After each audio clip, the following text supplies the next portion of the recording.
নির্বাচন নিয়ে জামায়াত মিথ্যা বলে জনগণকে বিভ্রান্ত করছে বললেন মির্জা ফখরুল। দেশের স্বাধীনতা সার্বভৌমত্বের বিরুদ্ধে চক্রান্ত চালছে। বিএনপির তৈরি রাজনৈতিক অনিশ্চয়তা নির্বাচন প্রক্রিয়াকে বাধাগ্রস্ত করছে। জামায়াত ২১ দফা দাবিতে সারা দেশে সাংবাদিকদের বিক্ষোভ সমাবেশ। এতক্ষণ শুনছিলেন সংবাদ শিরোনাম, এখন বিস্তারিত। সংসদ নির্বাচন নিয়ে জামায়াত ইসলামী মিথ্যা কথা বলে জনগণকে বিভ্রান্ত করছে বলে অভিযোগ এনেছেন বিএনপি মহাসচিব মির্জা ফখরুল ইসলাম আলমগীর। তিনি বলেছেন, এখন কোনো একটা দল বলছে বিএনপি নির্বাচন পেছাতে চায়। আরে নির্বাচন পেছানোর কথা আপনারাই বলছেন। বিএনপি নির্বাচনমুখী দল। আমরা গণ অভ্যুত্থানের পর থেকে নির্বাচনের কথা বলে আসছি। আমরা তো নির্বাচন পেছানোর কথা একবারও বলিনি। আমরা বারবার বলেছি নির্বাচনটা অতি দ্রুত করতে হবে। আমি বলবো এসব মিথ্যা বলে মানুষকে বিভ্রান্ত করবেন না। শনিবার জাতীয় প্রেসক্লাবে জাতীয়তাবাদী মুক্তিযোদ্ধা দলের উদ্যোগে ৭ নভেম্বর জাতীয় বিপ্লব ও সংহতি দিবস উপলক্ষে স্বাধীনতা, সার্বভৌমত্ব ও গণতন্ত্র রক্ষায় জাতীয় সংসদ নির্বাচন অপরিহার্য শীর্ষক সমাবেশে তিনি একথা বলেন। জাতীয়তাবাদী মুক্তিযোদ্ধা দলের সভাপতি ইশতিয়াক আজিজ উলফাতের সভাপতিত্বে সমাবেশে আরও বক্তব্য দেন বিএনপির স্থায়ী সমিতির সদস্য মেজর অবসর হাফিজ উদ্দিন আহমেদ, বিএনপি চেয়ারপারসনের উপদেষ্টা পরিষদের সদস্য আব্দুস সালাম, সৈয়দ মুয়াজ্জেম হোসেন আলাল, মুক্তিযুদ্ধ বিষয়ক সম্পাদক জয়নাল আবেদিন, নির্বাহী কমিটির সদস্য মিজানুর রহমান, রিটা রহমান প্রমুখ। সমাবেশে সারা দেশ থেকে মুক্তিযোদ্ধারা অংশ নেন। জামায়াতের নায়েবে আমির ডাক্তার সৈয়দ আবদুল্লাহ মোহাম্মদ তাহেরের বক্তব্য উদ্ধৃত করে বিএনপি মহাসচিব বলেন, আজকের কাগজে দেখলাম আমাদের অত্যন্ত শ্রদ্ধেয় বন্ধু মানুষ তাহের নিজের এলাকায় দেওয়া বক্তব্যে আমাদের দোষারোপ করেছেন যে আমরা নাকি নির্বাচন বাধা দিচ্ছি। এখনও পর্যন্ত নির্বাচন নিয়ে যতটা বাধা সৃষ্টি হয়েছে তা আপনারা করেছেন। আপনারা পিআরের দাবি নিয়ে এসেছেন, যেটা আলোচনায় ছিল না। জোট পাকিয়ে রাস্তার মধ্যে আন্দোলন করছেন এবং ধমক দিচ্ছেন আপনারা নির্বাচন হতে দিবেন না। মানুষকে বোকা ভাববেন না। মির্জা ফখরুল বলেন, প্রধান উপদেষ্টা নিজেই বলছিলেন যে কোনো সময় হামলা হতে পারে। ওনার পরিষ্কার করে বলা উচিত ছিল হামলা কোথা থেকে আসবে, কারা করবে। জাতি প্রস্তুত আছে যে কোনো হামলা প্রতিরোধ করতে। হামলার ভয় দেখিয়ে এদেশের মানুষকে কখনো পরাজিত করা যায় না। খুব পরিষ্কার করে বলতে চাই, এদেশের মানুষ গণতন্ত্র চায়, গণতান্ত্রিক ব্যবস্থা চায়। তিনি বলেন, একটা শক্তি আছে যারা ৭১ সালে আমাদের স্বাধীনতার বিরোধিতা করেছিল, তারা এখন ৭১কে নিচে নামিয়ে দিতে চায়। তারা ৭১কে ভুলিয়ে দিতে চায়, শুধু ২৪-এর আন্দোলনকে বড় করে দেখাতে চায়। ২০২৪-এ যে আন্দোলন, সেটা ১৫ বছর ধরে করেছি। দেশে গণতন্ত্র প্রতিষ্ঠার জন্য, হাসিনাকে উৎখাতের জন্য ১৫ বছর সংগ্রাম করেছি। আমরা এতে বিভক্তি আনতে চাই না, কিন্তু অত্যন্ত পরিকল্পিতভাবে কিছু শক্তি, কিছু মানুষ এখানে বিভক্তি আনতে চায়।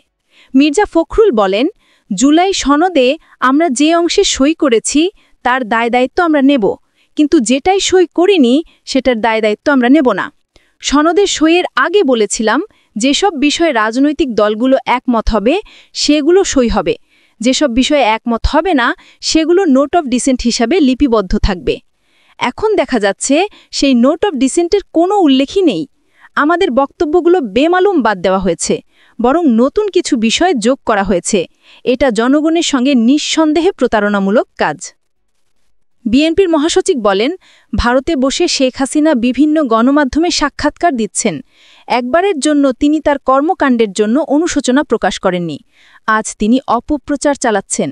তিনি বলেন, আমরা ভারত সরকারকে স্পষ্টভাবে বলতে চাই, হাসিনাকে বাংলাদেশে ফেরত দিন। বাংলাদেশের আইনে যে বিচারের মুখোমুখি তাকে হতে হবে, সেই বিচারের মুখোমুখি করার ব্যবস্থা করুন। সব সময় বাংলাদেশের বিরোধিতা করবেন না, বাংলাদেশের মানুষ তা মেনে নেবে না। বিএনপির মহাসচিব বলেন, ২০২৬ সালের ফেব্রুয়ারি মাসে নির্বাচন হতে হবে। পিআর হবে কি হবে না সেটা আগামী সংসদ সিদ্ধান্ত নেবে। গণভোটের কথা বলেছেন, রাজি হয়েছি। গণভোটের প্রয়োজন ছিল না, তারপরও রাজি হয়েছি। আমরা বলেছি নির্বাচনের দিনই গণভোট করতে হবে, কারণ আলাদাভাবে গণভোট করতে হলে হাজার কোটি টাকার উপরে খরচ হবে। সমাবেশে মেজর অবসর হাফিজ উদ্দিন আহমেদ বলেন, আমাদের জুলাই সনদের প্রয়োজন নেই। গণতন্ত্র প্রতিষ্ঠায় একটি সংসদ প্রয়োজন। তিনি বলেন, যারা মুক্তিযুদ্ধ করেছেন তাদের কথা ভুলিয়ে দিতে অন্তর্বর্তী সরকার কাজ করছে। তারা মুক্তিযুদ্ধের ইতিহাসকে হ্রাস করার চেষ্টা করছে। ৭১-এর মুক্তিযুদ্ধের ত্যাগ ও তিতিক্ষার বিনিময়েই স্বাধীনতা এসেছে, যা অন্য কোনো আন্দোলনের সঙ্গে তুলনীয় নয়। এদেশের জন্মই মুক্তিযুদ্ধের মধ্য দিয়ে। বিএনপির এই নেতা বলেন, ক্ষমতায় যাওয়ার লোভে একটি ধর্মভিত্তিক রাজনৈতিক দল নির্বাচন ঘিরে নানা ষড়যন্ত্র করছে। মুক্তিযুদ্ধের চেতনার বিরুদ্ধে কোনো ষড়যন্ত্র হলে তা প্রতিহত করা হবে। সৈয়দ মোয়াজ্জেম হোসেন আলাল বলেন, মানবতাবিরোধী অপরাধের জন্য আওয়ামী লীগ নিষিদ্ধ হলে ৭১-এর মানবতাবিরোধী অপরাধে জড়িত থাকার দায়ে জামায়াতকেও নিষিদ্ধ করতে হবে। জামায়াতের অনেক শীর্ষ নেতা একসময় জাসদের সঙ্গে যুক্ত ছিল, গলাকাটা পার্টির সঙ্গে সম্পৃক্ত ছিল। ৫ আগস্টের পর থেকে শিবিরের অনেক সদস্য ছাত্রলীগের ভিতর থেকে বের হয়েছে। চট্টগ্রাম বন্দরের new mooring container terminal NCT সহ বিভিন্ন স্থাপনা দেশি বিদেশি প্রতিষ্ঠানকে ইজারা দেওয়ার সিদ্ধান্ত বাতিলের দাবিতে গণ অনশন কর্মসূচি পালন করেছে শ্রমিক কর্মচারী ঐক্য পরিষদ স্কপ। শনিবার সকাল ৯টা থেকে বিকাল ৪টে পর্যন্ত চট্টগ্রাম প্রেস ক্লাব চত্বরে এই কর্মসূচি পালন করে তারা।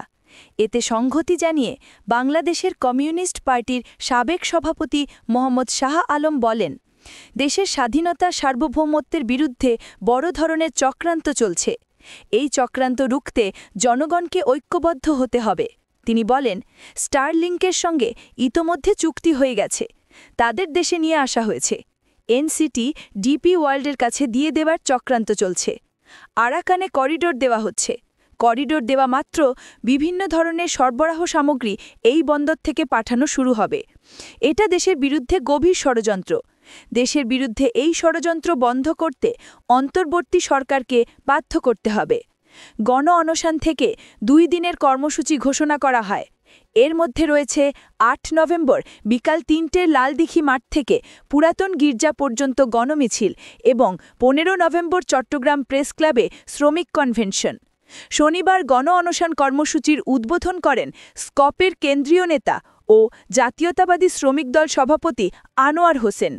সভাপতিত্ব করেন জাতীয়তাবাদী শ্রমিক দল চট্টগ্রাম বিভাগীয় সাধারণ সম্পাদক ও বন্দর সিবিএর সাবেক সাধারণ সম্পাদক কাজী শেখ নুরুল্লাহ বাহার। বক্তৃতা করেন স্কপের যুগ্ম সমন্বয়কারী রিজওয়ানুর রহমান খান, ট্রেড ইউনিয়ন কেন্দ্র চট্টগ্রাম জেলা কমিটির সভাপতি ও শ্রম সংস্কার কমিশনের সদস্য তপন দত্ত, বাংলাদেশ শ্রমিক ফেডারেশনের সভাপতি এসকে খোদা তোতন প্রমুখ। বক্তৃতায় শ্রমিক নেতা আনোয়ার হোসেন বলেন, চট্টগ্রাম বন্দর দেশের অর্থনীতির প্রধান চালিকা শক্তি। সম্পূর্ণ নিজস্ব অর্থায়নে নির্মিত ও আধুনিক প্রযুক্তি সম্পন্ন এনসিটি বর্তমানে দেশের সবচেয়ে সফল কন্টেনার টার্মিনাল। অথচ এটিকে বিদেশি কোম্পানি ডিপি ওয়ার্ল্ডের হাতে তুলে দেওয়ার সব প্রক্রিয়া চূড়ান্ত করা হয়েছে। এই সরকারি সিদ্ধান্ত জাতীয় স্বার্থ বিরোধী ও আত্মঘাতী। এই সিদ্ধান্ত কোনোভাবেই মেনে নেওয়া হবে না।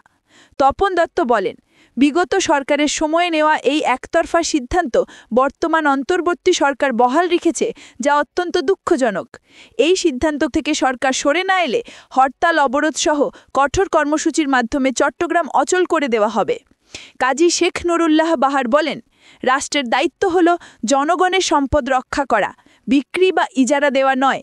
অন্তর্বর্তী সরকারের উচিত অবাধ ও নিরপেক্ষ নির্বাচনের মাধ্যমে নির্বাচিত প্রতিনিধিদের কাছে ক্ষমতা হস্তান্তর করা। তড়িঘড়ি করে বন্দরের গুরুত্বপূর্ণ স্থাপনা বিদেশিদের হাতে তুলে দেওয়া নয়। তিনি একই সঙ্গে বন্দরের শ্রমিকদের হয়রানি ও অযৌক্তিক কারণ দর্শানোর নোটিশের মাধ্যমে আতঙ্ক ও ভীতি সৃষ্টির চেষ্টা অবিলম্বে বন্ধ করতে হবে। বিগত আওয়ামী লীগ সরকার এনসিটি বিদেশি অপারেটরদের হাতে তুলে দেওয়ার যে প্রক্রিয়া শুরু করেছিল, বর্তমান সরকারও সেই প্রক্রিয়া এগিয়ে নেওয়ায় ক্ষোভ প্রকাশ করা হয়। এর আগে চট্টগ্রাম বন্দর কর্তৃপক্ষ ও চট্টগ্রাম মেট্রোপলিটন পুলিশ বন্দর ও এর আশেপাশের এলাকায় সব ধরনের সভা সমাবেশ নিষিদ্ধ ঘোষণা করে। যানজট নিরসনের দোহাই দিয়ে এমন নিষেধাজ্ঞা দেওয়া হয়েছে বলে শ্রমিক কর্মচারীরা অভিযোগ করেন, যে কারণে তারা বন্দর এলাকার বাইরে কর্মসূচি পালন করেছেন।